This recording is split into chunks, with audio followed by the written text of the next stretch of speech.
NT Loop Reverse Nordics is another interesting one. Doesn't look like much, but there's a lot going on here. This is a quad exercise, and it's an eccentric quad exercise, which means we're getting the most amount of load right there when my quads are stretching, and then it gets a little bit easier as I move forward. Now, so this is like flexibility and strength at the same time. So why do we have the NT loop here?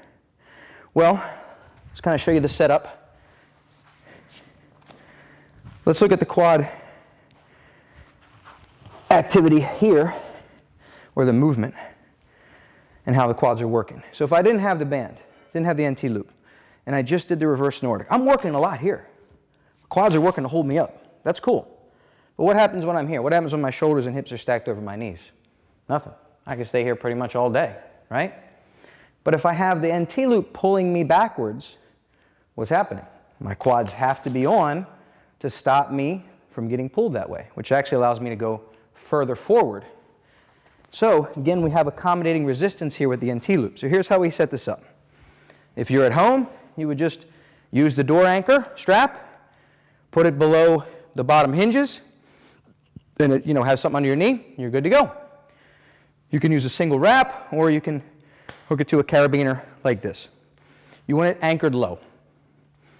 Step inside the NT loop.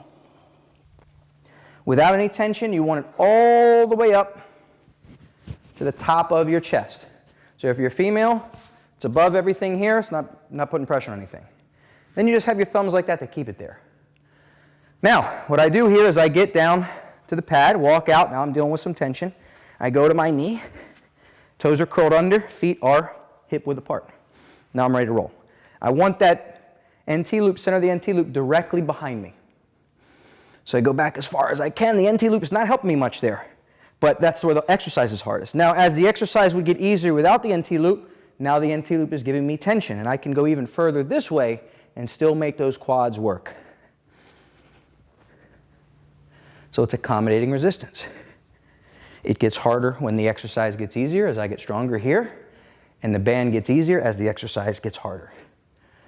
So one of the things I like to say is you have the exercise range of motion, but you also have the effective range of motion. Without the NT loop, you have less effective range of motion than with it.